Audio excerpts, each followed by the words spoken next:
Os que trouxeram a Bíblia, abram-na comigo sem perca de tempo no livro do Êxodo. Êxodo, capítulo de número 12.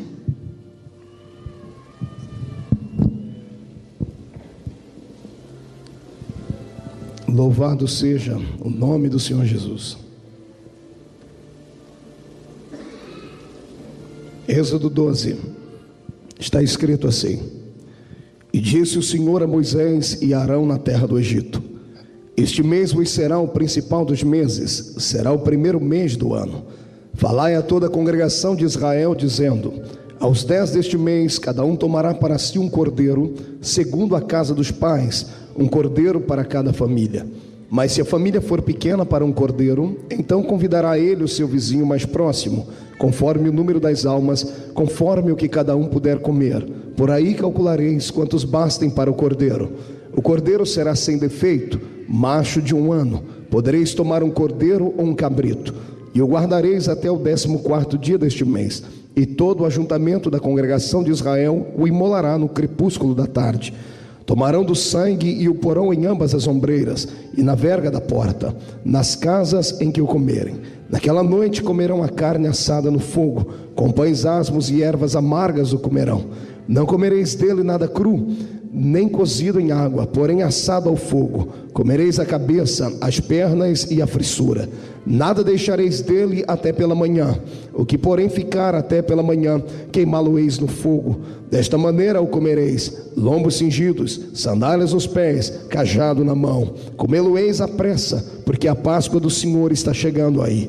Porque naquela noite passarei eu pela terra do Egito, e ferirei na terra do Egito todos os primogênitos, desde os homens até os animais. Executarei eu juízo sobre todos os deuses do Egito, porque eu sou o Senhor. O sangue vos será por sinal nas casas em que estiverdes. Quando eu vir o sangue, passarei por vós, e não haverá entre vós praga destruidora, quando eu ferir a terra do Egito. Este dia vos será por memorial, e celebrareis como solenidade ao Senhor nas vossas gerações, e celebrareis por estatuto perpétuo. Amém, igreja? Feche a Bíblia, coloque no banco, pegue na mão da pessoa mais perfumada do seu lado. Feche os corredores. Aperte a mão da pessoa que está do seu lado com carinho até ela dizer aleluia. Pentecostal que não faz barulho está com defeito, não é? Feche seus olhos, vamos orar. Pai, nós te exaltamos nesta noite, te glorificamos. Quando eu entrei dentro desta igreja, um irmão me fez lembrar da mensagem de ontem, Jesus, e me disse que o Senhor já havia descido da nuvem, já estava aqui dentro. É uma verdade, é uma realidade. Eu sinto a sua presença nesta noite dentro deste santuário. Gostaria de me dispor agora à sua presença e pedir ao Senhor que me tomasse como um vaso profético nesta noite, que eu não falasse aquilo que a sua igreja quer ouvir, mas sim aquilo que ela precisa, aquilo que ela necessita ouvir.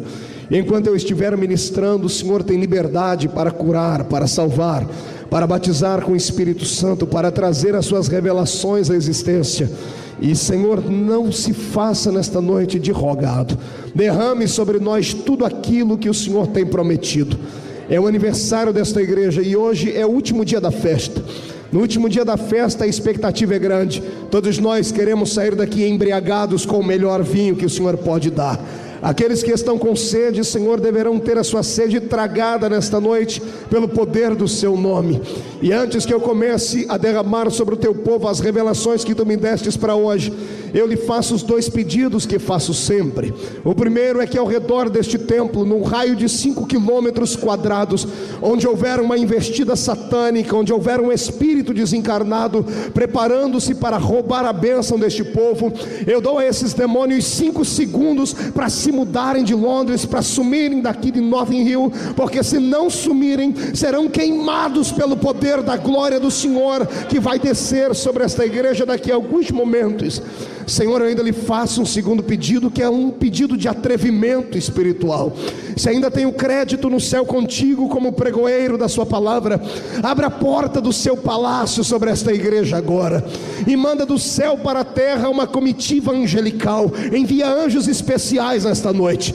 Eu gostaria que o Senhor enviasse anjos de fogo, como os serafins, aqueles que ardem em fogo diante da sua presença, que eles possam esparramar brasas tiradas do seu altar, e onde houver um crente batizado com o Espírito Santo, renova a alma deste crente nesta noite, e delimita, Senhor, as cercanias da sua presença neste lugar, porque carecemos do seu poder, em nome de Jesus Cristo, amém e amém. Antes de se assentar, levante o dedo de profeta para cima comigo, aponte o dedo para o irmão que está do seu lado com carinho e respeito, e diga para ele: escute aqui, cidadão, comemora-se hoje o dia da Páscoa, e para mim Páscoa é diferente da Páscoa do mundo, você sabe. Nada de chocolate, nem de coelhinho. Digo que eu quero celebrar é a minha libertação. Você concorda comigo? Então dê um grito de glória a Deus bem alto aí, aplauda o Rei Jesus e tome o seu assento. Glória a Deus. Glórias sejam dadas ao nome do Senhor Jesus. Igreja do Senhor, noiva do Cordeiro, simpatizantes da nossa fé, obreiros do Senhor que estão na minha retaguarda, estarão com certeza torcendo pela nossa vitória, porque a minha vitória é a nossa vitória nesta noite. Eu pedi a Deus uma palavra para esse culto, e o Senhor me deu Êxodo capítulo 12, e todas as vezes que eu falo sobre Êxodo 12, o meu espírito se põe de pé. Parece que a minha alma quer se descolar do corpo, porque eu tenho um texto escrito para campeões, um texto escrito para quem nasceu com a vitória já sobre a sua existência e sobre a sua vida. Eu sei que alguns devem estar dizendo: pastor, mas esse texto foi escrito para Israel, o Israel lá do Oriente. Eu sei disso, você também sabe disso, mas todos nós sabemos que tudo que foi escrito acerca daquele povo pode muito bem ser aplicado à minha vida e à sua vida, porque afinal de contas, em Abraão fomos nós recebidos em Deus para que as promessas que caíram sobre eles recaiam também sobre nós. Assim como Deus deixou o capítulo 12 do livro do Êxodo como a galeria da vitória, da libertação do seu povo, eu quero profetizar que hoje é o dia D da sua existência, é o dia onde o Senhor vai determinar a sua libertação de uma vez por todas. Eu profetizo a abertura de todos os cativeiros que estão aí te prendendo, e se você pode acreditar nisso, já no começo desta mensagem, erga a sua mão bem alto e exploda adorando o seu Deus, dando um grito ao nome dele. Mas antes que eu lhe convide a chegar aqui no capítulo 12, aqui no capítulo da vitória, no capítulo da ascendência do povo do Senhor, onde eles deixaram de ser escravos para serem patrões, onde eles deixaram de viver comandados para aprenderem a comandar, eu quero lhe convidar a um passeio pela Bíblia Sagrada antes desse texto. Numa época em que o Senhor estava observando a terra e procurando sobre ela alguém em quem ele pudesse confiar, alguém que pudesse carregar sobre si as suas mais belas e santas promessas. Eu lhe convido a vaguear comigo pelo tempo e entrar pelas pairagens da Mesopotâmia antiga. Caminhe comigo agora pela terra de Ur dos Caldeus, uma grande, bela e sucinta cidade, uma cidade de magistrados, homens muito inteligentes e intelectuais habitaram aquela terra antiga, segundo a arqueologia moderna nos fala. Mas foi bem nesta terra, na mãe de todo o paganismo antigo, nas cercanias de Babilônia, ali por certeza bem próximo aos lugares onde foi erigida a Torre de Babel, num lugar muito antigo, muito distante de nós no tempo, mas tão perto de nós nas coisas naturais da existência, porque se lá nascera toda sorte de paganismo, hoje vivemos um paganismo tremendo neste planeta onde vivemos. Quando eu olho para Ur dos Caldeus, eu fico imaginando a tristeza do coração de Deus, saber que ele deu aos homens uma terra, deu a eles promessas, deu a ele o seu espírito, deu a este homem a sua experiência, e esses homens agora trocaram a glória, o fulgor da glória deste Deus, para adorarem criaturas que o homem havia imaginado na sua memória e transformado em imagens. Imagine você que foi em Ur dos Caldeus que nascera o traslado entre o homem deixar de adorar o Senhor eterno para adorar coisas efêmeras. Foi ali que nasceu os cultos aos pseudos deuses do mundo antigo, quem sabe Baal, Astarote, Azera, Marduk, os deuses da Mesopotâmia, deuses em uma mistura entre animais e seres humanos, daqueles a quem os egípcios acabaram pegando uma carona e construíram assim os seus grandes santuários, numa terra maldita, numa terra abandonada pelo Espírito de Deus, porque os homens haviam lhe trocado por coisas naturais. Pois bem, é ali que eu começo a ver a minha Bíblia se concretizar, é ali que eu começo a ver as promessas do Senhor acontecerem. Há um versículo bem cá no Novo Testamento que diz que onde abundou o pecado, pode muito bem superabundar a graça. E foi no meio de uma terra pagã, onde os homens não conseguiam mais enxergar o seu Deus, que no meio de uma multidão perdida, Deus consegue encontrar um homem. A bem da verdade, não sei se era um homem, se era uma adolescente ou se era uma criança, mas todavia eu tenho certeza de dizer que ele era muito inteligente, era mais inteligente do que os demais que estavam ali, porque os outros companheiros, familiares, adoravam a deuses de prata, deuses de pedra, deuses de ouro, deuses que tinham olhos mas não viam, tinham boca e não falavam, tinham ouvidos e não podiam ouvir, pés e não caminhavam. Mas esse homem, não sei se homem, garoto, adolescente, quando olhava para aquelas imagens, o seu espírito transcendia e a sua imaginação ia muito além, e ele com certeza dizia: deve haver alguém muito maior do que esse pedaço de pedra que está aí, deve haver alguém muito maior do que esses que são me apresentados, porque para sustentar este universo, pela força de um poder invisível, deve ser um Deus que é muito maioral, que não pode caber em uma parede de uma casa. E eu não sei quem encontrou quem, eu não sei se foi Abraão que encontrou Deus, ou se foi Deus que encontrou Abraão, mas a minha felicidade está em saber que tanto Abraão quanto Deus pegaram um na mão do outro e saíram em rumo a uma terra prometida, em rumo a uma terra de sonhos, e isto é louvor para que podamos agora glorificar o nome de Jesus Cristo. Deus não precisa de uma multidão de homens para provocar um avivamento e um despertamento na terra. Ele precisa de um ser humano, que seja ele inteligente, visionário, e que tenha ele o Espírito do Senhor dentro de si. Quando eu prego nesta noite para vocês, eu tenho coragem de dizer que nessa noite eu não estou pregando para homens e mulheres de carne e osso apenas, estou pregando para homens e mulheres que nesta noite serão transformados em brasas de fogo tiradas do altar para encandecer este planeta. Eu não estou pregando para uma simplesmente classe ralé de seres humanos, não, eu estou pregando para o povo mais inteligente que está aqui hoje dentro deste bairro de Notting Hill, e posso provar, enquanto alguns estão se curvando diante de deuses mortos, eu estou pregando a um povo que adora um Deus eterno e vivo. E não é o problema de não enxergarem a presença dele, de não poderem ver nem tocá-lo, que vai bloquear a nossa fé, porque mesmo nós não podendo tocá-lo, sabemos que ele tem poder para nos tocar. Mesmo nós não podendo vê-lo, sabemos que ele tem poder de se manifestar em nosso meio. Aliás, eu já sinto a glória dele aqui no nosso meio e posso adorá-lo com isso. Mas quando Deus se revela a este homem se revela a Deus, como eu disse, não sei se ele era uma criança quando ele teve esse vislumbre de Deus, mas já era um homem formado, quando teve a aptidão de ouvir a voz dele e obedecê-lo. Caminhe comigo, é uma história antiga, mas a bem da verdade não é só uma história, é um épico, isso aqui é uma poesia, é uma história contada em forma de um poema. Imagine você que este homem chamado Abraão agora está casado, no meio da sua família, e um deslumbre de Deus pela madrugada lhe aparece, e o Senhor fala com ele na madrugada, porque era comum Deus falar com as pessoas sempre na madrugada. Enquanto todos estavam em silêncio, o meu Deus resolvia abrir os seus lábios, e Deus falava com ele assim: meu filho, saia da terra onde está, e vá para uma terra onde ainda eu hei de te mostrar. Saia do meio da sua parentela aí, ponto final. Quando eu começo a meditar na vida de Abraão, eu vejo que uma das maiores qualidades que um ser humano pode ter diante de Deus é a coragem, é ter um espírito corajoso para ter confiança e fé na palavra que o Senhor Deus liberou sobre a vida dele.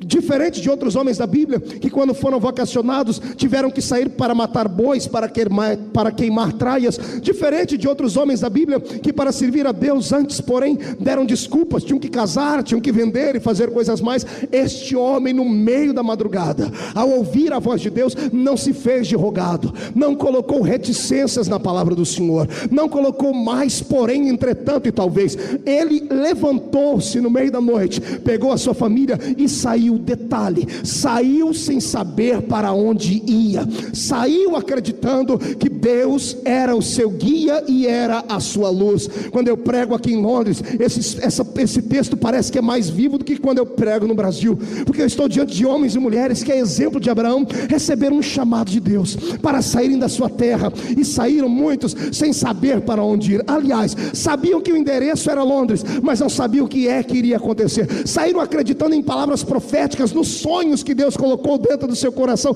e parabéns por você ter vindo. Por isso está aqui hoje, e o que Deus prometeu Ele vai cumprir. Fique tranquilo, porque Deus encontrou em você coragem. Se você procurar na língua portuguesa, no dicionário do Aurélio, o que significa a palavra coragem, ou um homem corajoso, você vai ficar como eu, muito feliz. Coragem não é uma atitude de alguém que não tem medo de nada. Coragem é uma pessoa que, mesmo tendo medo, tendo fraquezas, ela vai lutar pelos seus sonhos, porque para ela o que consiste a vida é em realizar os seus sonhos, custe o que custar, doa quem doer. Mesmo não tendo forças, ela luta para conquistar os seus sonhos. Eu estou feliz porque estou pregando para um povo corajoso nessa noite.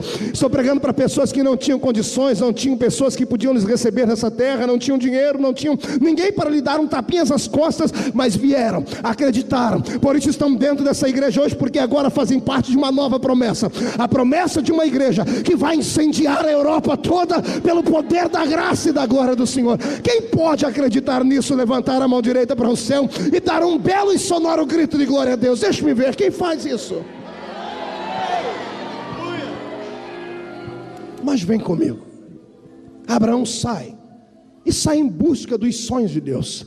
No meio do caminho, naturalmente o sono vem, e toda a família que está agora no meio do caminho, indo para não sabem onde, param para dormir. Eu penso que o próprio Deus, pastor Darkson e companheiros que estão na minha retaguarda, ficou assustado, assombrado com a vida daquele homem. Um homem que não fez questões, não perguntou, não colocou situações na frente. Ele saiu sem saber para onde ir, como a Bíblia nos diz. Deus está tão alegre, está tão feliz de ter encontrado um homem como esse, que o próprio Deus o acorda de noite, no meio da noite. O Senhor vem e diz a ele: Abraão, acorde. E Abraão está acordado. O Espírito de Deus está alegre. Eu vejo Deus saltitando no céu. Deus dizendo a ele: há muito tempo eu não encontro um homem como você. E ninguém que é tão corajoso pode sair sem ter uma promessa na vida. Venha cá que eu vou lhe dar uma promessa agora.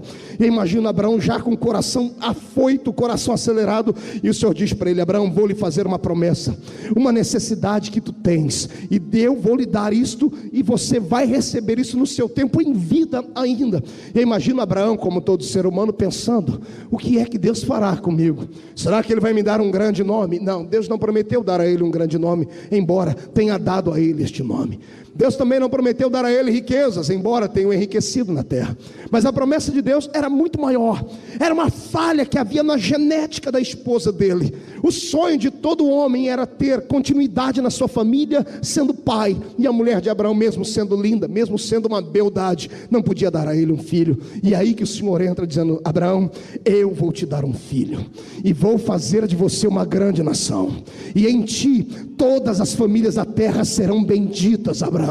Eu penso que Deus esperava um glória a Deus de Abraão. Deus esperava um grito. Mas de repente os olhos de Abraão estão se similando, estão brilhando. A silhueta do sorriso de Abraão vai se desvanecendo, porque ele esperava, penso eu, algo muito maior. Mas Deus está prometendo uma coisa que é humanamente impossível, que a ciência não tinha como dar, que nada, naturalmente falando, poderia levá-lo a acontecer aquilo que Deus havia falado. Abraão não desdenhou de Deus. A minha Bíblia diz que ele não se fez de rogado, não teve medo dessa promessa. Ele também não questionou Deus, também não duvidou com a sua boca. Mas como era um ser humano, eu tenho todo o direito de imaginar que por dentro ele tenha ficado um pouquinho atordoado. Assim como você que veio a esse culto e daqui a pouco vai me ouvir profetizar sobre a sua vida, que Deus vai abençoar a sua vida, vai lhe enriquecer nessa terra. Assim como eu vou começar a profetizar daqui a pouco que este câncer que está no seu corpo vai ter que sair para dar lugar ao Espírito de Deus, que vai lhe dar saúde. Eu sei que ouvir palavras palavras como essa, por fora cremos, mas por dentro é natural que venhamos a duvidar. E quando Deus observa o interior de Abraão e percebe que por dentro uma pequena silhueta, uma sombra de dúvida vem pairando, o Senhor chama a atenção dele e diz assim: sai para fora da tenda, porque eu vou lhe mostrar como é que isso vai se dar. Abraão, vou lhe dar duas tarefas simples e fáceis. A primeira, olhe para o céu e conte o número das estrelas que estão lá em cima. E Abraão, como servo obediente, começa a contar. A ciência moderna diz que ao olho nu o homem pode conseguir detectar 2.500 estrelas no máximo. O que passar disso, ele com muita dificuldade vai conseguir saber onde estava a última que ele contou. A ciência diz que ao olho nu, pessoas que têm um QI um pouquinho mais avançados e são geralmente muito atenciosas conseguem detectar 2.500 estrelas no céu. E Abraão começa a contar. Eu não sei se ele alcançou esse número, mas tenho certeza que por um momento o coração dele titubeou. Por um momento seus olhos devem ter marejado, porque a primeira tarefa que Deus lhe dá, ele não consegue fazer. Eu imagino ele com voz embargada dizendo: Deus, me perdoe, eu não sou o homem que tu queres, porque tu me destes uma tarefa tão simples, aparentemente falando, e eu não estou conseguindo contar as estrelas do céu. Olhe para o céu comigo, veja Deus agora dando uma gargalhada na eternidade, sorriso colgate nos lábios dele, Deus batendo palmas dizendo: Abraão, era isso que eu esperava de ti, porque se tu conseguisses contar a estrela, alguém poderia contar as minhas promessas na sua vida, mas como você não conseguiu contar as estrelas, jamais contarão toda a glória que eu darei à sua existência e à sua vida. Aleluia. Abraão está meio tonto ainda, só diz: conte agora a areia da praia. Senhor, eu não vou nem tentar, porque é infinitamente maior do que as estrelas que estão no céu. O Senhor diz: pois bem, assim é a minha promessa sobre a sua vida. Tudo que eu falo eu cumpro, porque eu sou Deus. Vou lhe dar, vou fazer, e não tenha dúvida jamais em toda a sua existência. E eu abro um parênteses para falar com você, brasileiro, que aqui está. Para você que é meu irmão em Cristo Jesus e vive debaixo de promessas de Deus, se eu perguntar a esta igreja de uma maneira global, quem é que tem uma promessa de Deus na vida ainda por realizar, será que alguém teria coragem de levantar a mão e mostrar? Quem tem uma promessa de Deus na sua vida ainda não realizada? Levante ela. Não, mas não levante como quem está caído, levante com quem está esperando, como quem está aguardando. Olha lá, tem uma irmã com duas mãos levantadas, é porque ela tem mais de uma promessa. Então erga a sua mão, porque um profeta vai falar agora aquilo que Deus prometeu para a sua vida. Amado, não tem demônio no inferno, não tem anjo no céu, não tem homem na terra capaz de roubar. A promessa é uma realidade. Você não verá a morte até essas promessas acontecerem na sua vida. Quem crê nisso, dê um grito de glória ao nome do Senhor. Creia. Poderíamos estar aqui reunidos no número de grandes fiéis, mas estamos aqui com fiéis que são pentecostais. Diga para o seu irmão: pentecostais. Não, faça biquinho para falar e com coragem, diga: pentecostais. Somos pentecostais, somos carismáticos por espírito. Temos uma tendência muito grande a crer naquilo que é impossível.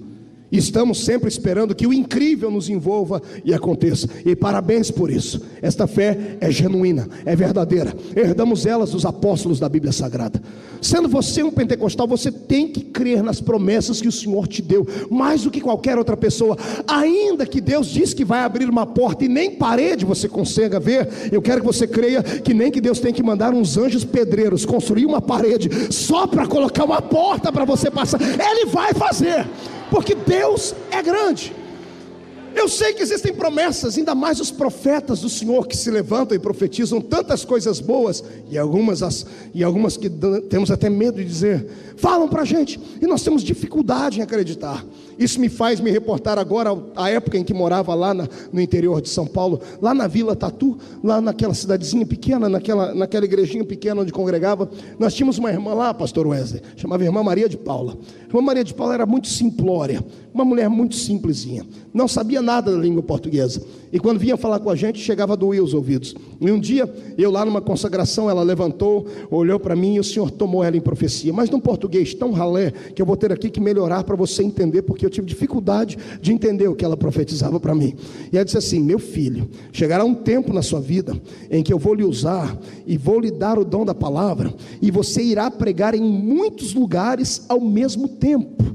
Quando ela disse isso, o presbítero da igreja, que não entendia nada de teologia também, mas achava que era um conhecedor grande, levantou e repreendeu a irmã Maria de Paula e disse a ela que aquilo era mentira, porque primeiro, eu não era onipresente, só alguém que é onipresente pode falar em vários lugares ao mesmo tempo. Mas quando ela falou, queimou o meu coração. O meu intelecto não entendeu, mas o meu espírito ficou cheio de Deus. Eu fui renovado, eu falei em línguas, eu fui para casa, eu falei, mas será que aquela mulher mentiu? Mas ela é tão simplesinha. E o tempo passou. Não é que um dia desse eu tive que encontrar a irmã Maria de Paula e dar uns 2 beijos na bochecha dela e falar para ela, Deus usou a sua vida naquele dia. Por quê? Já explico. Primeiro, eu não sabia que Deus me daria um ministério com CDs e fitas de vídeo. Eu estou pregando aqui agora, por causa do fuso horário. Sabe Deus onde é que eu estou pregando nesse exato momento? O ano passado recebemos no Brasil um troféu, ganhamos o CD de ouro, 100 mil cópias de mensagem vendida em um ano. Então só Deus sabe onde é que eu estou pregando uma hora dessa e ainda continuo pregando aqui. Isso porque Deus é fiel, o que Ele promete, Ele cumpre. Você está entendendo isso? Eu quero que você pegue Satanás e os demônios que andam soprando no seu ouvido, dizendo que você vai voltar humilhado para a sua terra, dizendo que você nunca vai alcançar os seus sonhos. Quero que você pegue este Satanás, esfregue o focinho dele no chão, chute o mulambo dele para o inferno e acredite nas promessas que Deus te deu, porque Ele é maior. Creia, creia, suba comigo, venha à presença do Deus que tem tudo para lhe dar. Deus escreveu uma história para você e não escreveu uma história de derrota. Deus não escreveu páginas e mais páginas da sua vida de depressão, opressão e sofrimento como você vem levando. Eu quero que você tire a visão das coisas naturais e tente enxergar como Abraão. Saia sem saber para onde vai. Veja como quem vê o invisível. Em nome do Senhor Jesus eu profetizo que o meu Deus abrirá diante de ti hoje uma porta tão imensa que aqueles que te olhavam de cima para baixo, te humilhando, te chamando de louco, de esquizofrênico, de paranoico, se quiserem te enxergar a partir de hoje, terão que comprar binóculos, colocar nos olhos, porque terão que ver você voar na força das águias, alcançando os seus sonhos. Adore a Deus.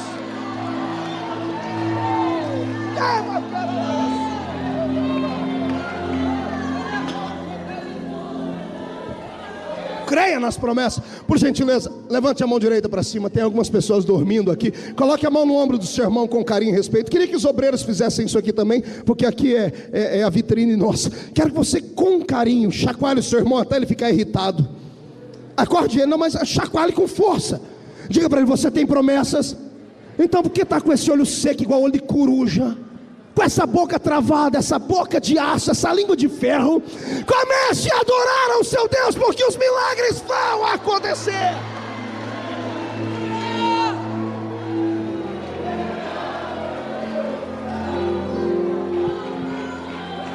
Ei, glória.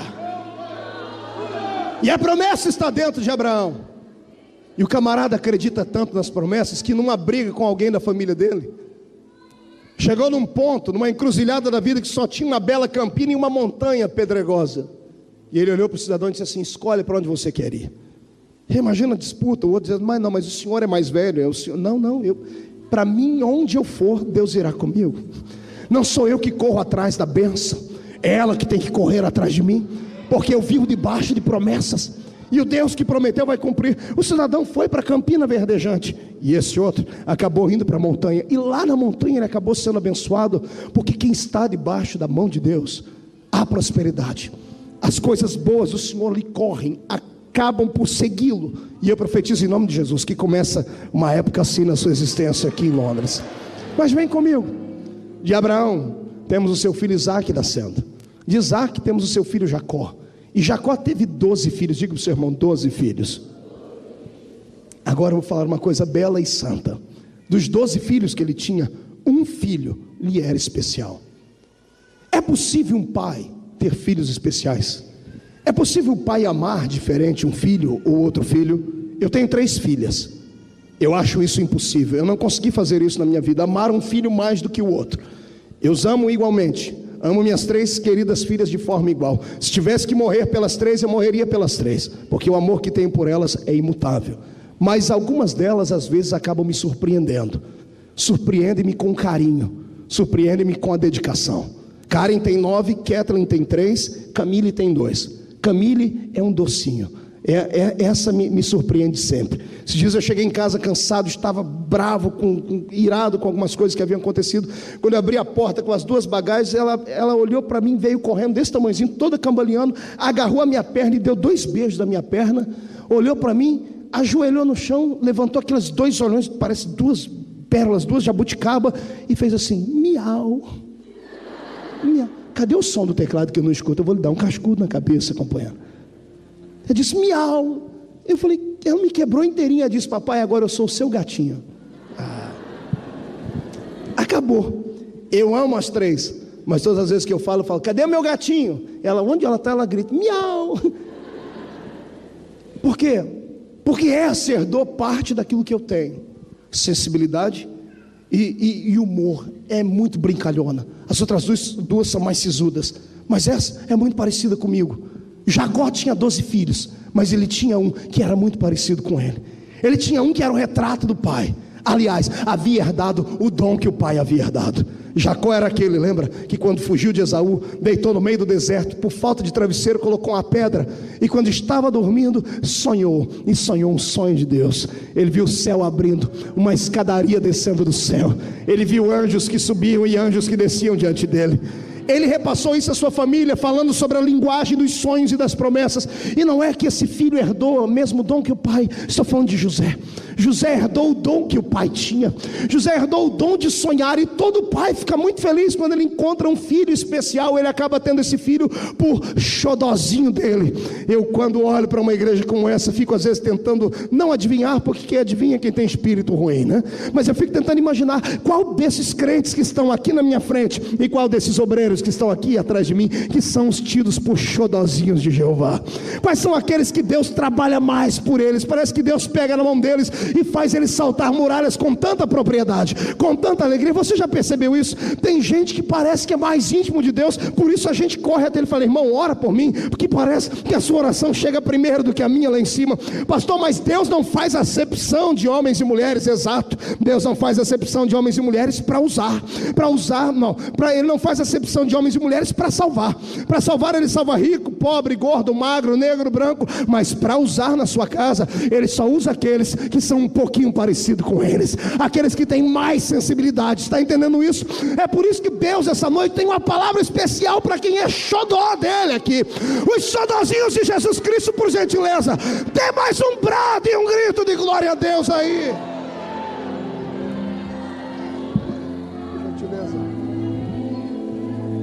E a história continua. E quando Deus ergue a vida desse rapazinho chamado José na terra, que luta, que tribulação. Como é difícil ser um filho querido pelo pai. Como é difícil suportar as agruras na terra, as invejas dos irmãos mais velhos. Como é difícil conviver com aqueles que nós não contamos como nossos inimigos e acabam se transformando da noite para o dia. Os maiores inimigos do homem, tenho eu descoberto nesta minha caminhada de 9 anos como ministro do Senhor, não estão no púlpito da igreja. Os maiores inimigos que eu tenho, às vezes, não estão nem nas fileiras de Satanás. Os maiores inimigos que eu tenho são aqueles que conviveram comigo, aqueles a quem eu chamo de irmão, aqueles com quem eu reparti parte da minha existência, aqueles que sabiam dos meus sonhos e que, ao invés de aplaudirem os meus sonhos, fizeram cisternas rotas e me jogaram dentro dela. Não há nada mais duro para a vida da gente quando alguém pode e acaba conseguindo nos magoar. Aliás, só tem o poder de magoar a gente aqueles a quem a gente ama. As únicas pessoas que podem nos pegar de surpresa, nos traindo, são aqueles a quem a gente acabou dedicando tempo a eles, mas faz parte da vida. Aquele que tem um sonho grande terá que aprender a pagar um preço caro por este sonho. Aquele que tem uma chamada de Deus aviltada terá que aprender a caminhar por caminhos diferentes dos demais seres humanos. Escute, quando Deus escolhe um homem ou uma mulher para uma obra diferente, o caminho deles será totalmente diferente. Tal pessoa será jogada dentro de um rio e terá que aprender a nadar contra a correnteza, terá que aprender a andar na contramão da vida, terá que aprender a caminhar mais de joelho e caído no chão do que de pé sorrindo, terá que aprender a viver mais solitário do que no meio de uma multidão de pessoas, porque quanto maior o sonho, mais caro ele lhe custará. Todavia, este sonho por certeza vai acabar te jogando não apenas dentro de uma cisterna, não apenas dentro de uma casa para ser empregado como José, pode acabar te jogando anos dentro de um calabouço, dentro da masmorra de um palácio, e pior, tu poderás ser esquecido, abandonado lá dentro 2 anos até. Todavia, um dia você vai acordar dentro deste flagelo, vai acordar dentro desta cadeia, todo sofrido, todo abandonado e magoado, e vai receber um convite para se apresentar diante de um rei. E tenha certeza, neste dia você não voltará mais para dentro daquela prisão, você vai terminar a noite dormindo dentro de um palácio, porque é uma chamada de Deus, de uma promessa em andamento. Sonhe, e sonhe muito, lute pelos seus sonhos, acredite naquilo que Deus plantou dentro da sua alma. Não deixe almas pequeninas que estão dentro da igreja, fantasiados de cristãos, mas que na realidade não são, não têm essência, não têm vida com Deus, roubarem aquilo que Deus te deu. Não deixe pessoas que dizem que são seus amigos e seus irmãos, quando lhe ouvem falar das suas histórias, dos seus sonhos, se levantam contra você dizendo assim: pare com isso, volte para a terra, pise no chão. Ei, você pode pisar no chão, mas não tire a sua face de diante do trono de Deus. Está entendendo? Se tem uma coisa que Deus ama nos homens, é quando Ele pode encontrar homens que detenham aquilo que Ele tem no céu. Eu tenho no céu um Deus que é sonhador. Eu tenho no céu um Deus que sonhou para você uma vida melhor, maior, mais poderosa e mais agraciada. E queira Satanás ou não, queiram os homens ou não, eles terão que sucumbir quando verem Deus te exaltar, quando assistirem o seu levante no meio do deserto, quando verem Deus fazer um banquete diante de ti, e eles sentados no pó, na terra, e o Senhor te dando na boca aquilo que você tanto necessita e deseja.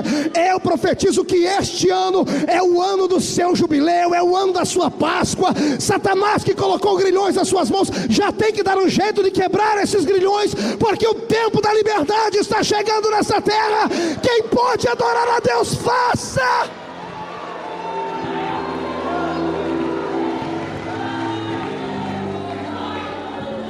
Deixa-me lhe dar uma palavra, não como profeta, mas como homem que vive no meio dessa humanidade, que vive numa época onde a lei predatorial é vigente, numa época onde o mais forte vence o mais fraco, o que tem mais intelecto consegue vencer aquele que menos intelectual é.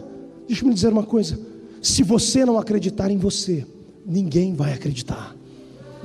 Se você não acreditar que podes conquistar aquilo que Deus planejou para ti, você continuará sendo um crente como é, uma pessoa debilitada, entristecida, volúvel, vai continuar vindo à igreja de domingo a domingo, vai envelhecer sentado nos bancos, vai sempre ficar alegre apenas ao ver o seu irmão prosperar, e esse que está do seu lado e que tem o dom de sonhar e vai lutar por ele, você vai ter que assistir Deus exaltá-lo, e daqui uns dias ele estar aqui no meu lugar pregando, e você continuará aí perene, continuará aí parado, com sombras em cima da sua vida. Pastor, mas e os traumas e as coisas que fizeram contra mim? Isso tem que ser colocado debaixo da cruz de Cristo, e você tem que olhar para cima em nome do Senhor Jesus. Eu profetizo que nenhum passado fará sombra sobre o seu futuro. Está entendendo isso? Eu profetizo em nome de Jesus Cristo que a cruz de Cristo, ela tem poder muito maior do que você pensa. As maldições que repousavam sobre ti um dia foram carregadas à cruz por Jesus. Você está leve, levante voo nessa noite, peça para Deus colocar asas nos seus pés e voe. Acredite no seu potencial em nome de Jesus, creia, sonhe, volte a sonhar, volte a imaginar as coisas que Deus tem feito, as coisas que Deus lhe prometeu um dia. Não pare, não titubeie, não pense, não fique parado no meio de um caminho sem saber para onde ir. Por favor, erga o teu espírito hoje, glorifique a Deus com a sua fé, glorifique a Deus acreditando nele. Diga: Senhor, humanamente falando é impossível, mas eu vou jogar sobre ti as minhas ansiedades, eu vou colocar na sua presença. Senhor, eu não quero mais ficar brigando com o invisível, eu quero crer que o Senhor pode me conduzir até lá, e Deus vai lhe levar. E se prepare, há uma carruagem na porta desta igreja hoje à sua espera, há uma carruagem de fogo, em nome de Jesus eu profetizo isso. Ela vai romper os sonhos e vai te dar a realidade. Se você pode acreditar nisso, pelo menos um ato de fé, tire o pé do chão para glorificar o seu Deus agora, e volte a sonhar.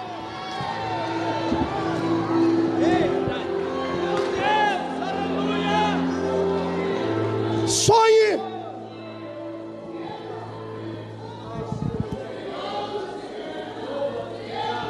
O mundo é dos fortes, o mundo é daqueles que têm condições de superar as coisas que são insuperáveis. Está entendendo? Se você ficar olhando para o seu espelho todos os dias e chorando com pena de si mesmo, se você continuar tendo dó de si mesmo, você será um ser humano derrotado sempre. Ah, pastor, mas o senhor fala isso porque o senhor não foi humilhado, o senhor não foi jogado dentro das traças. Ah, você não me conhece. Um dia desses, agora quarta-feira, na minha formatura, lá na minha cidade, depois que eu recebi o diploma de doutor em divindades, eu estava dizendo a um público de umas 600 pessoas no teatro da cidade, e dizia: eu aprendi com a vida que o passado somos nós quem temos poder de dominá-lo. Não dá para apagar o passado. Nós não somos um robô, nós não somos um computador que temos uma teclinha chamada delete. Você pode selecionar tudo que você não gostou e apagar. Não dá para apagar o passado. O único que tem o poder de esquecer o passado é Deus. Nós não temos esse poder. O passado sempre virá de volta à nossa mente. Então você tem que aprender a dominar o seu passado. Já que não dá para apagar ele, tenta reeditar ele. A diferença do seu futuro será em como você olha para o passado. Se você olhar para o passado com pena de si mesmo, você será pequenino, será sempre capacho. Agora, se você olhar para o seu passado e tentar transformar ele em algo muito maior, você tem que pegar toda a tristeza do passado e transformar ela em gana, em desejo de vencer. Está entendendo isso? Eu me lembro quando tinha 7 anos de idade. Escute essa história, talvez valha encaixar em alguma área da vida. Eu ganhei do meu pai uma caixinha de engraxar sapato. Eu tenho ela até hoje lá no meu escritório. Às vezes quando eu estou meio atordoado, eu peço para trazer a caixinha na minha sala e fico olhando para ela. Hoje ela é tão pequenina, mas um dia ela foi tão pesada para mim, machucava o meu ombro. E eu me lembro que tinha um senhor perto da minha casa, que ele era um homem muito abastado e rico, e eu fui engraxar o sapato dele. Ele tinha 14 pares de sapato, então todo sábado eu ia engraxar os sapatos dele. E às vezes nem precisava engraxar, mas ele fazia isso só para me ajudar financeiramente. E eu me lembro que um dia eu estava engraxando os sapatos dele, era a hora do almoço, e ele sentou na varanda com os filhos, estavam almoçando, e o filho dele, o menino, estava muito atribulado. E ele começou a brigar com o filho dele, porque o filho dele não queria comer. E ele começou a dizer para o filho dele, balbuciando palavras. Ele falou baixinho, mas eu consegui captar. Já viu, criança é muito curiosa. Eu ficava engraxando o sapato e com as anteninhas ligadas. E eu ouvi tudo que ele disse naquele dia. Ele disse para o filho dele assim: filho, você tem que aprender a dar valor no que tem em casa. Olha, você tem um pai, você não precisa trabalhar. Seu pai é um homem de bem na cidade. Você estuda na melhor escola. Você tem a melhor comida para comer. Ele diz: você está vendo aquele garoto ali? Você quer ser como ele? O pai dele disse isso para ele: você quer ser como ele? Alguém sem família, alguém que precisa trabalhar o dia todo. Ele não vê a mãe, não vê o pai não mora com ele. Eles moram em 12 pessoas dentro de 2 cômodos, porque ele conhecia a minha vida, o seu amador. Ele diz: esse menino não vai ter futuro. O futuro dele vai ser um trombadinha na vida. Não é porque ele vai querer ser, é porque a vida vai levar ele a isso. Porque ele é pobre, não tem um pai que esteja ao lado dele sempre, e a mãe dele trabalha por fora, e coisas assim. Amados, aquilo me deu um nó na garganta. Eu era uma criança. Eu não briguei com ele, mas eu terminei de engraxar os sapatos e fui para casa. Eu abracei minha mãe quando cheguei em casa. Minha mãe era uma mulher, até hoje, não sabe ler nem escrever. Eu disse para minha mãe: mãe, eu vou ser um trombadinho quando eu crescer. Minha mãe olhou para mim e disse: por que você está falando isso? Eu falei: porque aquele doutor onde eu vou engraxar os sapatos dele, ele falou para o filho dele que se o filho dele não comesse aquela comida que ele estava mandando, ele ia ser como eu, ia acabar virando um trombadinha. A minha mãe não sabia nada de intelecto, não sabia nada de motivação. Ela me abraçou e chorou comigo e disse: você só vai ser um trombadinho se você quiser, porque eu estou lhe dando educação, eu estou lhe dando condições de você ser um ser. É possível ser pobre e ter uma vida digna. Naquele dia, isso era no sábado, domingo de manhã eu fui à missa. Eu era coroinha do padre naquela época. Eu cheguei na missa mais cedo, dobrei diante de uma imagem muito grande que tinha lá, porque a minha fé estava depositada nela. E eu falei com uma senhora que estava lá, que eu nasci no dia dela, dia 12 de outubro. E eu pedi a ela: padroeira, eu não quero ser um trombadinha. Como ela não tem ouvidos, não podia me ouvir, alguém que estava acima dela me escutou. Alguém que é muito maior do que pedra me escutou. E o Senhor disse: não, você não vai ser isso. Deus pegou uma página da minha vida, pegou a sua caneta de ouro e escreveu um capítulo dourado.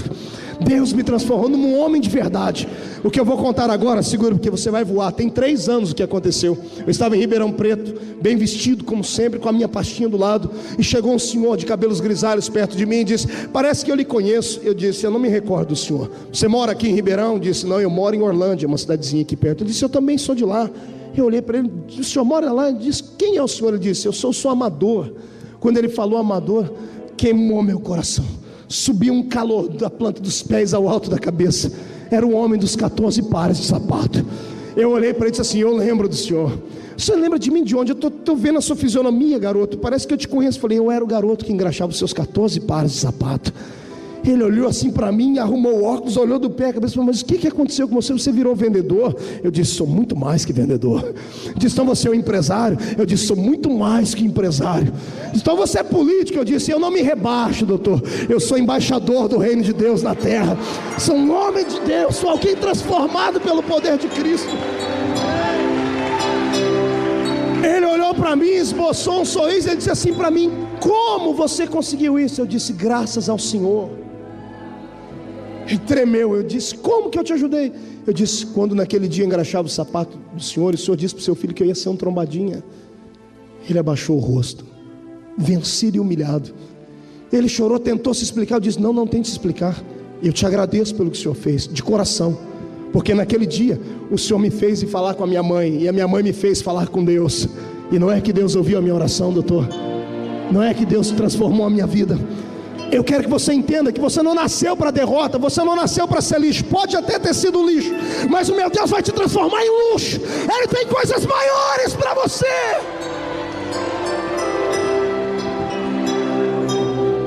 Você vive debaixo de promessa, crente. Você não é comum.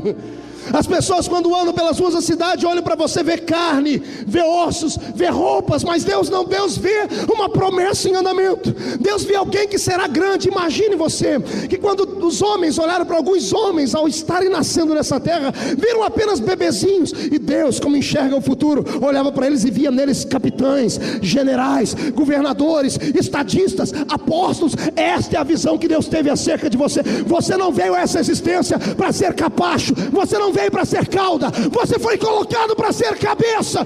Se você pode exaltar a Deus por isso, faça. Vem, sonhador. E a história continua. José vai para o Egito. Lá no Egito, o Senhor dá a ele a chave daquela nação na mão. O Egito vai passar por um cataclisma de fome na terra. Os hebreus estão do lado de fora e são convidados a entrarem na terra por causa de José. E por causa da amizade de José com Faraó, os judeus são abençoados. Os hebreus estão na terra agora e começam a crescer e crescem e passam naquela terra 430 anos. Mas os últimos anos foram terríveis. Os primeiros anos eles estavam na terra como amigos, como convidados. Os últimos anos passaram ali como escravos. Escravos ao ponto de terem a sua nação por um momento colocada em xeque. Faraó, que agora está dominando a terra, não entendia nada de aliança, não entendia nada de palavra que havia sido dada pelo seu antecessor a José. O Faraó, agora que está em vigência, entrega o coração a Satanás e articula uma maneira de parar os hebreus, de parar o crescimento deles, porque eles eram muito grandes na terra. E de repente um pacto é feito entre Satanás e este Faraó, e ele decreta a falência do povo hebreu, mandando com que as parteiras matassem todos os meninos do sexo masculino que nascessem naquela terra. Amados, quando isto acontece, quando está tudo bloqueado, Satanás está feliz, porque ele conhece a profecia de Gênesis 3:15. Ele sabe que da semente da mulher nasceria um que acabaria por fim esmagando a sua cabeça. Sabedor ele que este povo já estava na terra e eram os hebreus, ele tenta matar os homens do sexo masculino entre os hebreus, colocando um fim na terra, colocando um fim na nação hebreia que estava se levantando agora. Isto era uma artimanha de Satanás, era uma artimanha cósmica para bloquear a raça humana de receber a salvação. Mas nesse interim, o meu Deus começa a trabalhar. Eu vejo um casal que se predispõe no meio de duas divisões, ou melhor, de uma divisão que há agora na terra entre os hebreus que estão aprisionados no Egito. Lendo a Bíblia Sagrada, eu descobri que esses 430 anos na terra do Egito fez muito mal a Israel. Duas nações estavam dentro de uma só agora, e essa nação hebreia estava dividida entre si. Havia parte dos hebreus que haviam acostumado com a terra no Egito, haviam acostumado com viver no Egito, estavam acostumados a comer a comida do Egito, e a outra metade estavam, mesmo sendo num número bem menor, orando a Deus para que as promessas feitas a Abraão acontecessem. Mas havia uma grande multidão de hebreus que, mesmo estando debaixo da promessa, preferiam ficar no Egito, estavam acostumados acostumados a comerem as comidas do Egito, estavam acostumados a uma vida de escravidão. E eu abro um parênteses para falar com a igreja do século 21 agora, e dizer a vocês que nós temos esses dois povos no nosso meio ainda. Temos um grupo de crentes dentro da igreja que não estão mais esperando a vinda de Jesus, que não aguardam mais o arrebatamento da igreja, gente que nem sabe que isto vai acontecer, e passam dias, meses e anos sem se lembrar de que um dia Jesus voltará à terra para nos arrebatar. Gente acostumada com o Egito, gente acostumada a viver nessa terra, porque afinal de contas tem ouvido um evangelho barateado e prostituído por aí, que promove ao homem um céu na terra, um céu de possibilidades, uma fé onde tratamos Jesus como se ele fosse um grande empresário, como se ele fosse um grande banqueiro e não salvador de almas. Quantas igrejas existem por aí que banalizaram a fé e transformaram os cultos em grandes altares de promiscuidade? É do meu conhecimento que aqui nessa terra existem igrejas que têm até um baile dentro da igreja no final do culto. As pessoas estão fazendo de tudo para agregarem almas dentro da igreja e perderam a visão do céu. São pessoas acostumadas com o Egito. Graças a Deus, essa noite eu estou pregando a um povo aqui que, mesmo estando ainda no Egito, não se acostuma com a terra da escravidão nunca. Não está acostumado a viver, a comer essas coisas podriqueiras que existem por aí. Eu não quero mais comer pepino, não quero comer cebola, não quero comer alho. Eu quero comer maná fresquinho do céu. Eu tenho saudade da eternidade da graça. Ah, Jesus. Pois bem, mas esses que não queriam, ou melhor, estavam acostumados com o Egito e não se preocupavam, eram contrapostos ao outro grupo que era pequenino, mas que todos os dias ao dormir, quer seja machucado, com as mãos cheias de calos, diziam: Deus, onde está a promessa feita a Abraão, a Isaac e a Jacó? E não é que da tribo de Levi Jesus encontra um casal corajoso, que tem coragem de burlar a lei por um momento, tem coragem de se contrapor a Faraó e ter um filho em uma época que não se podia ter. E o filho vem, e de repente o filho que nasce é um menino. A coragem primordial de Anrão e de Joquebede parece que de repente são postos à prova, e de uma coragem magnâmica eles se transformam em covardes, pelo que eu leio a Bíblia. Todos conhecem a história. A minha Bíblia diz que pai e mãe ficaram com o menino 3 meses. Diga para o seu irmão, 3 meses. Diga, 3 meses depois o menino foi posto dentro do rio Nilo. E olhe para cá, pelo que eu leio a Bíblia, quem pôs o nome no menino não foi a mãe e o pai dele, fora a mulher do Egito, fora a filha de Faraó. O dia que eu li isso, a minha alma subiu, pastor Gabi, e eu perguntei: Deus, como pode um pai e uma mãe terem um filho e não dar nome para ele? Por que será que não deram nome para o menino? Você já se perguntou isso? Pergunte ao seu irmão: por que será que não deram nome para ele? 3 meses de vida tinha ele e não tinha o nome ainda. Ei, primeiro, porque aquela família, mesmo tendo coragem de gerar um filho, passaram 9 meses atribulados, vendo outras pessoas serem coagidas. Nesse inteirinho começaram a pedir a Deus que lhes desse uma menina.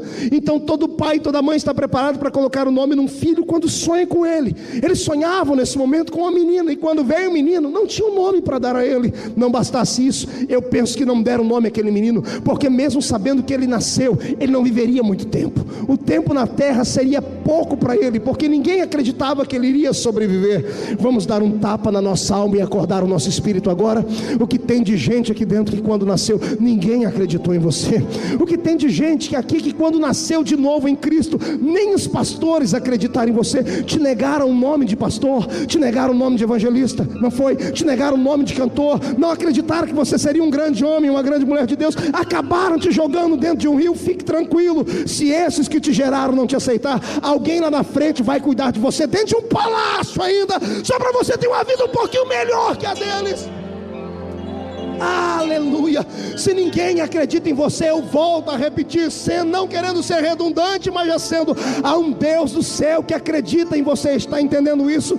Quando Moisés nasceu, quando a mãe e o pai olharam para ele, o pai viu um problema, a mãe viu um outro problema, porque aquele menino, se ele permanecesse vivo e alguém descobrisse, a família toda iria morrer. Como foi que enxergaram você quando você nasceu, literalmente falando? Quando eu nasci de um aborto mal feito, e nasci ainda para ajudar de um adultério. Quando meu pai viu que minha mãe estava grávida de mim, ele convidou a minha mãe a fazer um aborto. E aliás, minha mãe era maestra em fazer abortos. Ela já sabia fazer aborto em todas as mulheres da cidade praticamente. Ela tem no currículo dela mais de 150 mortes de bebês, porque ela tinha o dom de fazer anjos. Mulher que aborta bebês. Quando meu pai viu que ela estava grávida, ele não se preocupou tanto. Ele disse: olha, mate esse aí também, arranque esse bebê de você. E ela tentou uma vez, tentou duas vezes, foi parar no hospital várias vezes sangrando. O médico dizia para ela: esse aí é forte, ele não quer morrer não. E a minha mãe voltava para casa, esmurrava a barriga. Meu pai chamava ela de vagabunda e de tudo, mas ela: mata isso, porque isso é um problema. O meu pai me via como um problema, mas o Senhor que fez os céus e a terra me via como um gigante na terra, capaz de amarrar Satanás e expulsá-lo deste planeta. Eu quero, em nome de Jesus Cristo, que você receba um tratamento na sua alma hoje. A partir de hoje, não olhe para o passado, não olhe para quem não acredita em você, não olhe para as palavras de maldição que lançaram contra você. Acredite no que está escrito aqui: ainda que o seu pai e a sua mãe te abandonem, todavia eu te adoto por meu filho, eu te tomo pela mão direita, tu és meu.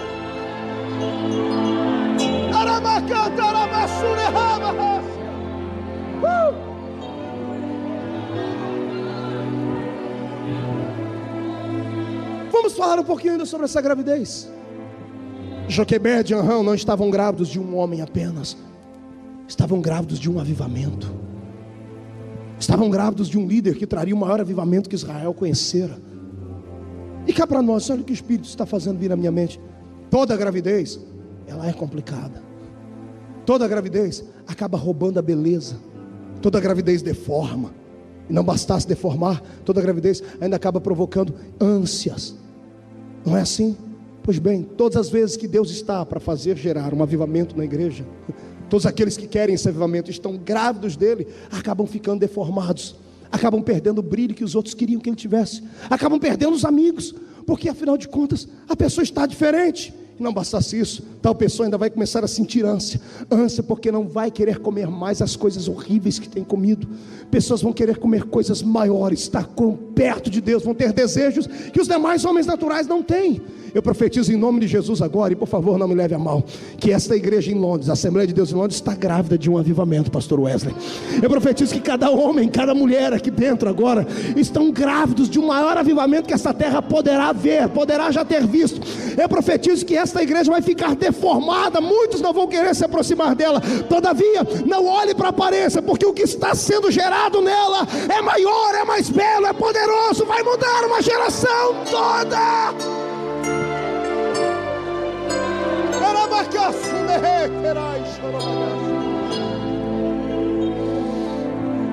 Ai, Jesus. E o avivamento cresce e toma proporções imensas. Agora ele não é só um pequenino menino jogado nas águas de um rio. Agora ele é príncipe do Egito, herdeiro do trono de Faraó. Passa por algumas turbulências. Deus precisa interferir para que ele não siga o curso normal dos faraós. Aliás, Deus não queria que no futuro de Moisés ele fosse lembrado só como mais uma múmia do lado de Tutankhamon. Deus queria que o nome dele estivesse aqui, na galeria dos heróis da fé, na Bíblia Sagrada. Você escolhe o que quer ser da vida depois de ser vocacionado. Se você quer ser só mais uma múmia embalsamada, para as pessoas lembrarem de você como alguém que passou, ou você quer continuar sendo vivo depois que tudo acontecer. As suas palavras vão incendiar esta geração. Está me ouvindo isso, crente? As suas palavras vão levantar os homens. Eu profetizo isso. Profetizo que aquilo que o Ivo Pitangui não pode fazer com as pessoas, a sua palavra pelo Espírito de Deus fará. Haverá mudança no comportamento, haverá mudança no corpo físico, haverá mudança, porque Deus, quando traz esta glória, Ele faz ela completa. Você pode acreditar nisso? Dê um grito de glória a Deus aí. O avivamento está de pé. Está ele com coragem para enfrentar Faraó agora. Ele recebe uma chamada de Deus e todos conhecem a chamada de Moisés. Agora ele está diante de Faraó e o Senhor deu a ele palavras, dizendo assim: o que você falar eu cumpro. E ele libera sobre o Egito 10 palavras, não de maldição, mas de juízo, porque aquele Faraó era intransigente demais. Começamos com as águas do rio Nilo se transformando em sangue, e terminamos com o pior, a morte dos primogênitos, homens e animais. No dia em que Moisés libera esta palavra profética sobre o Egito, dizendo: Se não deixares o meu povo ir embora daqui, os seus filhos morrerão. Moisés se retira com Deus, e Deus o chama num canto e diz: Moisés, prepare o povo. Por quê, Senhor? Porque é chegado o tempo da liberdade. Moisés, nesse primeiro mês do ano, no 14º dia, tu convidarás o povo. Cada um deverá tomar um cordeiro. Este cordeiro deverá ser de bom tamanho, para que as famílias possam dele se alimentar. Cada família terá que ter o seu cordeiro. Olhe para o seu irmão e diga: quer ser livre? Diga: quer definitivamente ser livre? Diga: a sua família precisa de um cordeiro. Olhe para cá e vamos aplicar isso aqui. E por favor, prepare o lombo, porque eu vou bater. Olhe para cá. Como é que anda a presença do Cordeiro de Deus dentro da sua família? Como é que anda a glória de Deus dentro da sua casa? Ou você faz parte daquele grupo de crentes que no século 21 só se lembram de Deus dentro da igreja?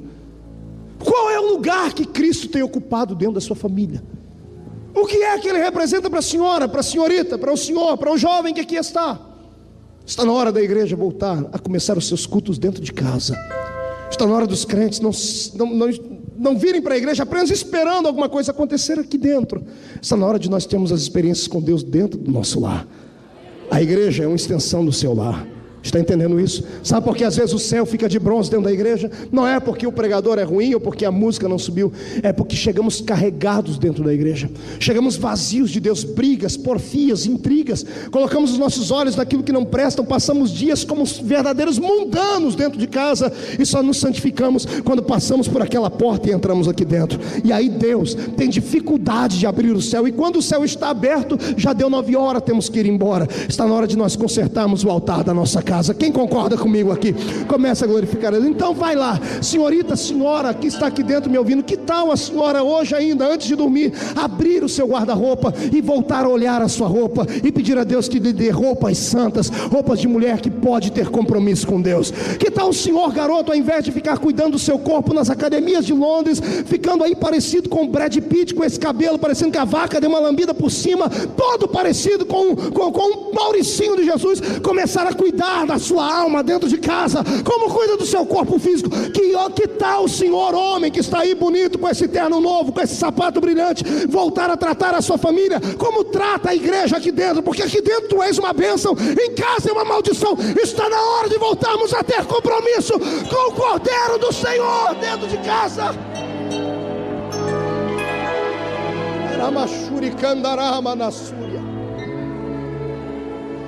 O que é que Cristo tem sido para ti? Só um bibelô de enfeite? Ou Ele tem sido parte da sua família? Reveja a sua casa. Levante um altar dentro do seu lar hoje. Coloque Jesus no lugar dele dentro da sua casa. Porque senão as famílias que estão vindo à igreja neste século terão dificuldade de ouvir o som da trombeta de Deus. O evangelho está banalizado. A santidade nos foi roubada. Transformamos os nossos cultos em espetáculos. E precisamos de agitadores de água para trazer o povo a um nível de emoção. Está na hora de revermos os nossos preceitos. Está na hora de olharmos para Cristo como Ele é. Quer ser liberto? Então pegue um cordeiro e coloque dentro da sua casa. Sem a presença de Jesus não há libertação. Está entendendo isso? Deus continua a dizer: Moisés, pegue o cordeiro no crepúsculo da tarde, diga ao povo que o imole. Imolando o cordeiro, pegue o sangue. Os homens peguem o sangue, e enquanto as mulheres estiverem assando o cordeiro, peguem este sangue. E por favor, Moisés, coloque o sangue nos umbrais da porta. Toda casa onde houver a marca deste sangue, o anjo da destruição, quando passar por ela, vai poupar esta casa. Precisamos uma vez mais da marca do sangue de Jesus, irmãos. Precisamos de uma proteção divina sobre o nosso lar. Estamos vivendo um embate de batalha espiritual como jamais vimos na história. Há uma ressurreição satânica na terra, onde homens e mulheres voltaram-se para Satanás em questões de satanismo, de bruxaria e coisas mais. Quantas pessoas estão aquém disto? Vocês vivem num país completamente tomado pela bruxaria. É deste país a senhora que escreveu Harry Potter, não é? É daqui da Inglaterra. J.R. Tolkien. Não, J.R. Tolkien foi o que escreveu o outro livro. Pois bem, é aqui neste país. Há bruxarias por todos os lugares desse lugar. Se a igreja não se preparar espiritualmente, Se não houver marcas proféticas na minha vida e na sua, amado, coisas ruins começarão a acontecer. Bloqueios espirituais já estão acontecendo. Você está entendendo isso? Se você pode começar a compreender isso, dê um passo de fé hoje. Eu sou assembleiano roxo. Aprendi coisas lindas acerca da Bíblia. Mas deixe-me lhe falar uma coisa. Hoje eu quero lhe dar um conselho. Hoje é um conselho do pastor Marco. Os companheiros depois podem me perseguir, podem puxar minha orelha se quiser, mas eu quero dar um conselho a você aqui. Se você tem fé, chegue na sua casa hoje. Naquela época eles passaram sangue nas portas da casa. Pegue um vidro de azeite, ore com ele e marque a sua casa. Coloque azeite nas portas da sua casa, na janela. Pastor, isso é misticismo? Não, isso é fé. Consagre o seu lar a Cristo. Consagre o seu lar a Deus. Consagre os seus filhos a Deus. Satanás não vai poder nem se aproximar da cama do seu filho, porque eu profetizo a partir de hoje uma proteção de Deus naquele lugar. Então adore a Ele. Levantemos um exército hoje para enfrentarmos Satanás. Não é brincadeira. Pode me questionar teologicamente, mas eu não estou falando sobre simplesmente atos teológicos tratados. Eu estou falando de experiências, sentidos, fé. Creia, demarque, e Satanás não se aproximará da sua casa. Creio nisso? Dê mais um grito de glória a Deus aí. Moisés, pois não, senhor. Quando assarem o cordeiro, Moisés, vocês vão ter que comer o cordeiro, que eu acho lindo. Deus está convidando a gente para sair do Egito e já está fazendo um churrasco por antecipação. Deus é tremendo. Deus está convidando um povo para um churrasco. Você está preparado para uma festa com Deus? Então prepare um churrasco hoje. Se prepare para comer um churrasco. Olha para o seu irmão e diga: se prepare para comer um churrasco, porque a festa vem antes da liberdade. Hoje nós vamos cantar aqui nesse lugar, porque a vitória não será dada amanhã nessa terra. Você gostou do churrasco? E quem é que não lembrou agora da picanha lá do Brasil? Quem é que não lembrou agora de uma costelinha assada, de um cordeirinho assado com molinho de hortelã por cima? Oh, glória a Deus. Fui renovado agora. Agora esse churrasco é diferente. Diga para o seu irmão: é diferente. Pergunte para mim: por quê, pastor? Não ouvi. Porque geralmente quando fazemos churrasco, pegamos a melhor parte da carne para comer. Pegamos um lugar que tem carne, e que tem carne saborosa. Esse churrasco, o Senhor disse para eles: vocês vão comer o cordeiro inteiro. Cadê o teclado? Quando eu preciso dele, ele some. Nesse churrasco, você vai ter que comer a cabeça do cordeiro, com miolo, olhos, língua e tudo. Vai ter que comer os pés do cordeiro, com os cascos fendidos e tudo mais. Vai ter que comer a frissura do cordeiro, a buchada dele, inteirinha. E não pode jogar nada fora. Eu olhei e orei e disse: Deus, o que é isso? O Senhor disse: filho, quem quer ir para a terra da liberdade tem que devorar o cordeiro inteiro, tem que aceitar ele inteirinho, tem que aceitar o Jesus do domingo da ressurreição, mas tem que aceitar o Jesus da sexta-feira da crucificação, tem que aceitar o Cristo das possibilidades, mas tem que aceitar o Cristo sofredor, tem que aceitar as vantagens do Evangelho, mas tem que aceitar também as desvantagens dele. Pastor, existe desvantagem no Evangelho? Humanamente falando, existe sofrimento, perseguição. Seremos chamados pelos homens de loucos, ignorantes, truculentos, coisas horríveis falarão acerca de nós. Mas se quisermos sair deste Egito e irmos para a terra prometida, temos que abraçar Jesus por inteiro. Eu não quero apenas o Cristo que tem poder para me libertar da chama do fogo. Eu quero o Cristo que, mesmo me vendo ser decapitado, me aguardará no céu para me dar uma coroa de glória. Quem quer este cordeiro, dê um grito de glória.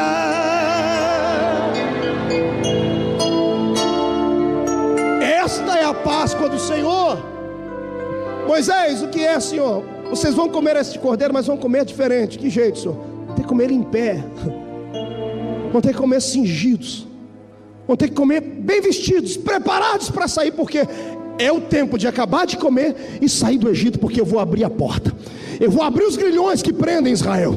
Peça para o povo comer preparado, porque depois que terminarem de comer este cordeiro, as portas que os prendem estarão abertas, e o meu povo verá a luz, o meu povo verá a terra se aproximando deles, e nunca mais serão escravos dessa terra. Olhe para o seu irmão e diga: prepara-te. É rápido, diga para ele: prepara-te, cinge os seus lombos, coloque o capacete da salvação na cabeça, coloque um sapato de fogo no pé e vem, porque hoje é a noite da liberdade. Vem. E lá vai o povo, e se levanta. Os filhos do faraó estão mortos. O filho do faraó está morto. Os filhos do Egito estão mortos. Os filhos dos animais estão mortos. O faraó mandou uma palavra para Moisés: leva o teu povo daqui. Vão sacrificar ao Senhor seu Deus no meio de onde vocês quiserem, mas saiam daqui. No meio do caminho o faraó ainda grita: Senhor, Moisés, abençoa a minha vida, Moisés. Os seus inimigos terão que reconhecer que quando Deus escolheu, Ele lhe escolheu para abençoar, para ser bênção. Aqueles que te perseguiram vão pedir uma bênção para ti. Vai bastar saber se você vai ter coragem de abençoá-los ou não. Mas a porta está aberta, e lá vai todo mundo saindo. E no meio do caminho o povo vai saindo, e Deus vai falando com Moisés: Moisés, pois não, Senhor, diga mais uma coisa ao meu povo, e eu quero que isso eles escrevam nas tábuas do coração deles. No dia da liberdade, no ano em que eu os colocarei na minha Páscoa, eu executarei juízo contra os deuses do Egito. Essa palavra pode não ter muito sentido para você, mas eu vou te explicar. Existe outro Deus além do Senhor? Só 3 pessoas responderam. Eu vou perguntar de novo: existe outro Deus além do Senhor? Não. Que deuses são esses? Que Deus diz aqui no verso 12, dizendo a Moisés: eu executarei juízo contra os deuses do Egito. Deuses com D minúsculo. O Senhor está falando aqui para eles que Deus iria destruir os demônios que aprisionavam a vida daquele povo, que atormentavam eles como homens, que roubavam deles as promessas, que tiravam deles o ânimo de ficarem de pé. Está entendendo? Pois bem, assim diz o Senhor para a igreja Assembleia de Deus de Londres: eu executarei juízo contra os deuses dessa terra. Sabe, Zé Pilintra, Zé Pilantra, Chucaveira, Tranca-Rua, feiticeiro, encantamento, poder das trevas, nenhum desses poderes fará sombra mais sobre a sua vida. Profetizo em nome de Jesus que o meu Deus os pegará com mão forte e os jogará dentro do limbo do inferno, porque o seu caminho estará livre. Ei, se prepare para receber uma palavra pentecostal agora. Eu profetizo que quando chegares na rua da sua casa, os demônios que cercavam aquele lugar para que não houvesse espírito, nem promessa, nem poder, nem cura, estarão com as malas arrumadas, esperando você dizer para eles: get in here, saiam daqui, porque a partir de hoje quem manda aqui é a graça, a glória. Estamos num tempo de liberdade. Cresça. Se seu espírito já estiver como o meu, nós vamos voar agora. Cresça, porque o meu Deus te deu autoridade para amarrar e repreender os demônios que estão atormentando a sua família no Brasil.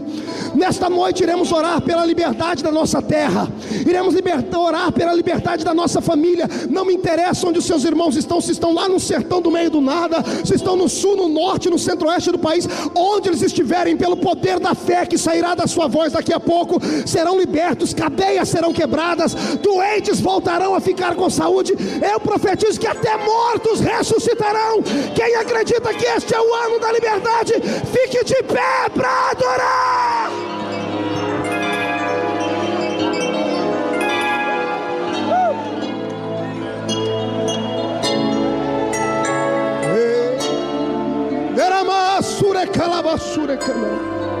Pegue na mão do seu irmão, por gentileza.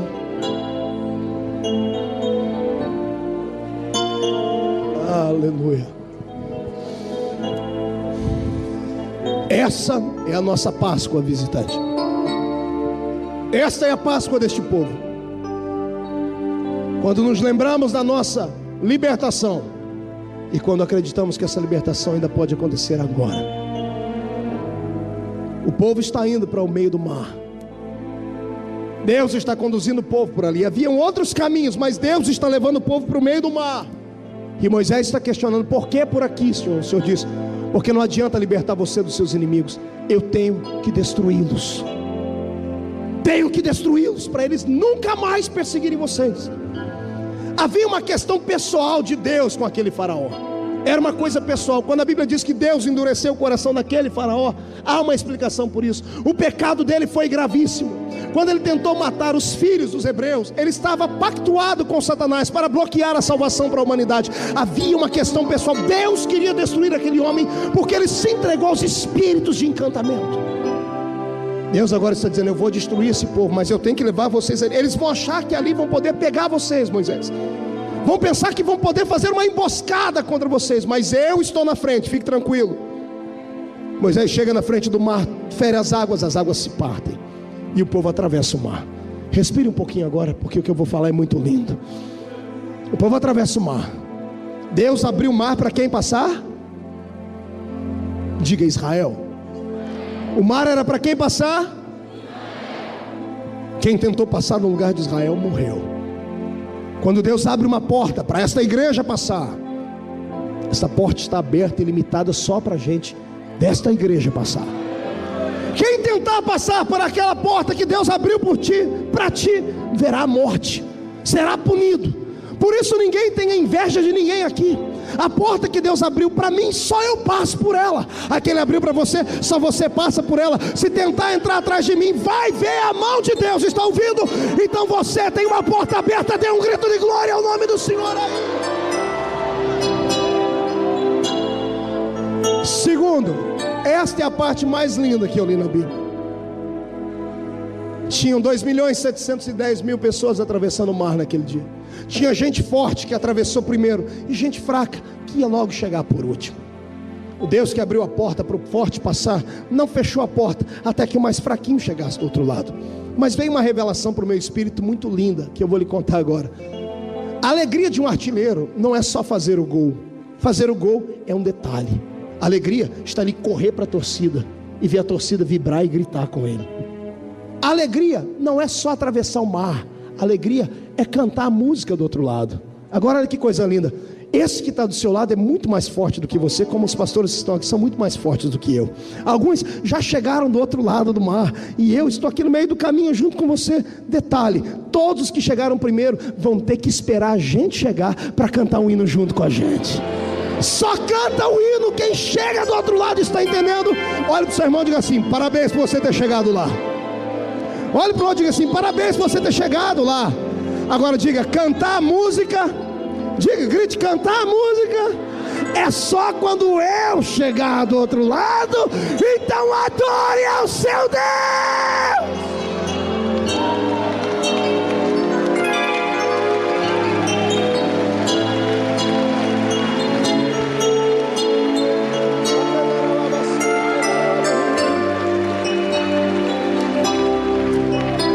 Feche seus olhos, por gentileza. Feche seus olhos. Toque para mim graça, filho, graça. Feche seus olhos. A igreja está muito cheia, mas eu não posso deixar de fazer essa oração hoje. É um convite diferente. É difícil de ser atendido, mas se você tiver coragem de atendê-lo, eu quero saber onde estão os homens e mulheres aqui hoje, que não querem mais ser escravos de nada nem de ninguém. Gente que quer liberdade na terra. Gente que está cansada de ver os seus sonhos serem frustrados. Gente que está choroso. Essa semana já quase comprou a passagem para ir embora para o Brasil, porque o diabo disse que essa terra não é a terra dele. Eu quero saber se você tem coragem de dar um passo de fé. O espaço é curto, mas se aproximar aqui perto desse altar, porque eu quero orar com você hoje. E eu vou profetizar que hoje é o dia da sua Páscoa. Aleluia. Nós vamos comer o cordeiro aqui dentro. E quando você sair lá fora, você já estará a caminho da sua terra prometida. Eu profetizo isso em nome de Jesus. Venha. Venha. Fique em pé aqui nessa escada. Venha. Pastor Alexandre, me ajude aí. Venha. Dê um passo. Isso, vem chorando. Aleluia. Eu te dou graça. Vem, Israel. Muitas graças. Os que estão cansados do Egito, venham.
Entregaste tudo ali, vida eterna conquistaste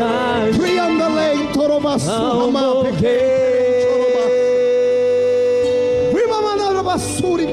Por teu sangue tenho entrada ante o trono celestial. Posso entrar confiadamente ante a ti. Pegue no braço do seu irmão, no braço. Para dar-te muitas, nós teus filhos damos, meu Senhor, pelo Cordeiro Pascual nós te damos, pela liberdade do Egito, Senhor, graças, meu Senhor. Atravessando o mar eu vou dizer, eu te dou, meu Deus, muitas. Aleluia. Pegue no braço do seu irmão, feche seus olhos. Vamos orar, Senhor. Vamos orar.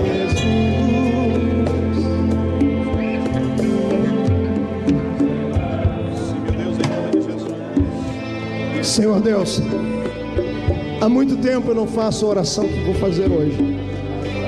Sempre no término de uma campanha, de um congresso, eu invoco os céus para que desçam sobre a igreja.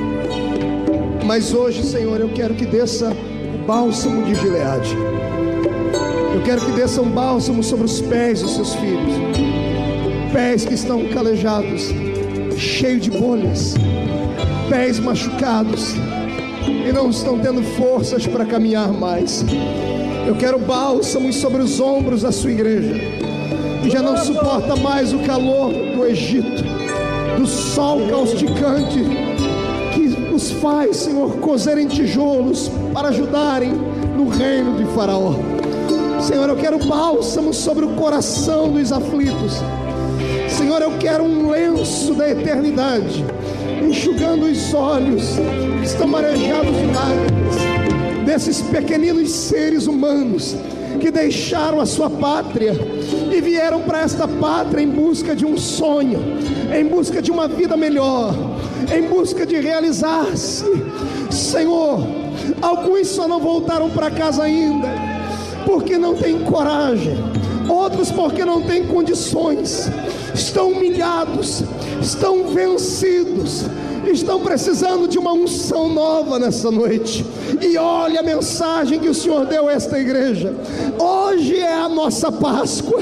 Eu profetizo, Cordeiro de Deus, que cada um dos seus pedaços foram degustados pela sua igreja hoje, quer seja a parte boa, saborosa, quer seja aquela com ervas amargas. Nós nessa noite nos alimentamos de Ti, Jesus. Queremos um compromisso maior contigo, mas em nome de Jesus, ó Deus, derrama sobre esta igreja agora uma porção nova do Seu Espírito, que os coloque de pé, os caídos que recebam força para se colocarem na presença de Deus agora, os entristecidos que se preparem para sorrir, aqueles que têm a efusão do Espírito dentro da alma, que comecem a orar em outras línguas agora, que o céu que estava de bronze se parta, que desça sobre nós a Shekinah da Sua glória.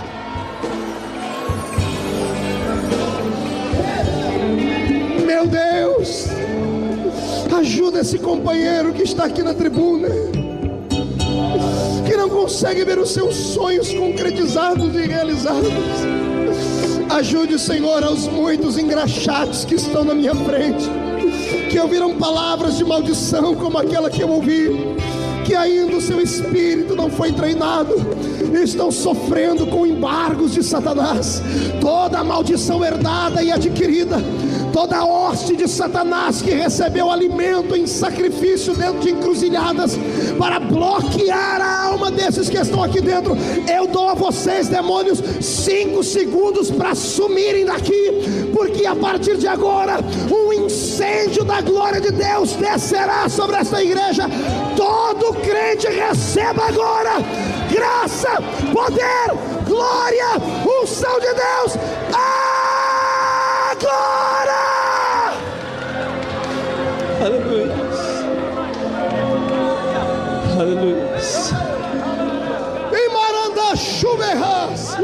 Aleluia. Em nome do Senhor Jesus, meu Pai.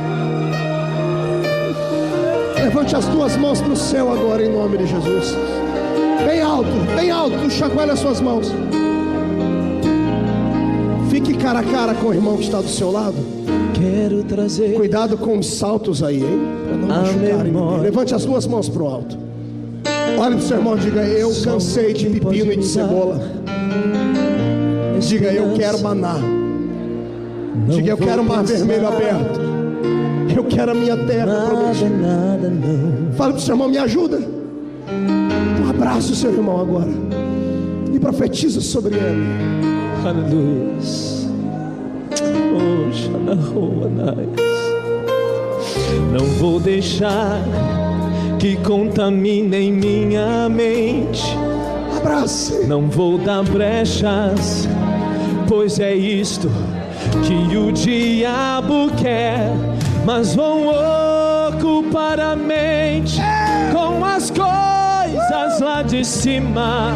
Não vão entregar os pontos, não. Vou dar a volta por cima. E se tentarem contra mim, se preparem, vão se arrepender. Eu estou em Cristo, sou imbatível, é claro que vou vencer. E se quiserem jogar pesado, com Deus vão prevalecer. Estou amado, fortalecido, edificado pela palavra de Deus. Eu tenho escudo, eu tenho a espada, armas pesadas Deus me deu.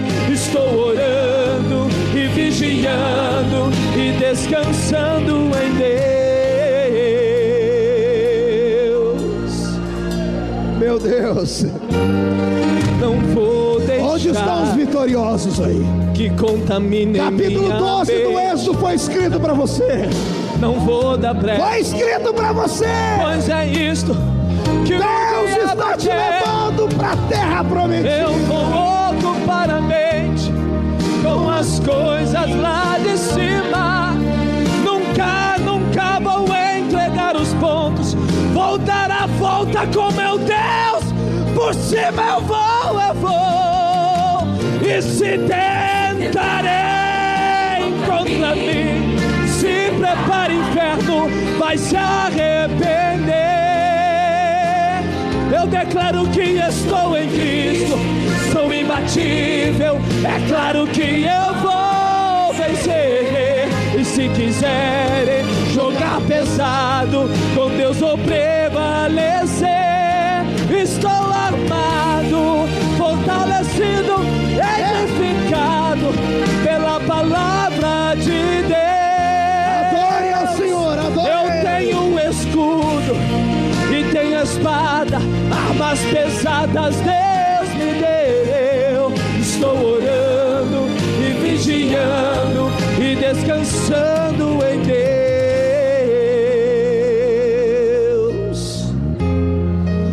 Onde canto e valassúria mandas. Viva darai torologosui ramarachena. Incendeia essa igreja, Jesus. Agora!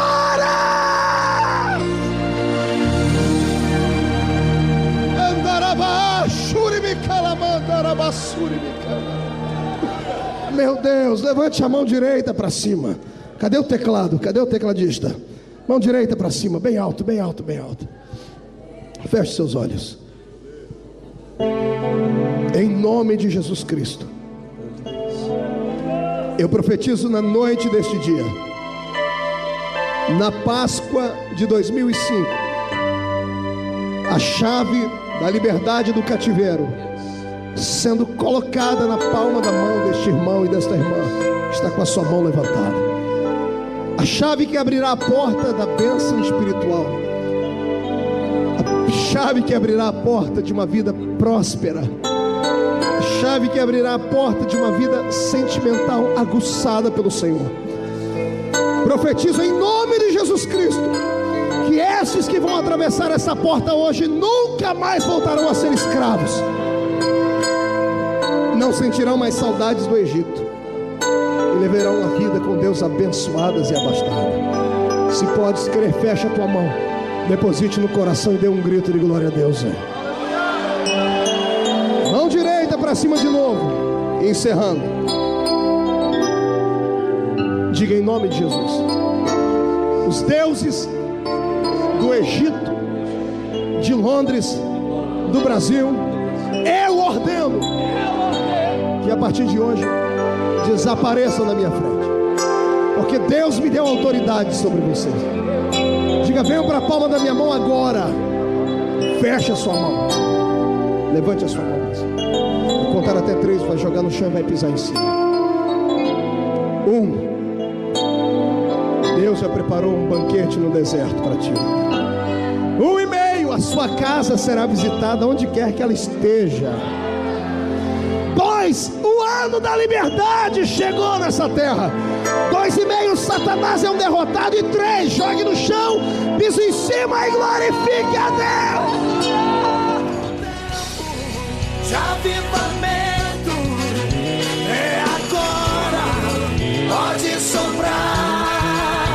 Eu já sinto um forte vento, um vento impetuoso, irmão, não pare de adorar. Sopra vento, sopra vento, sopra vento.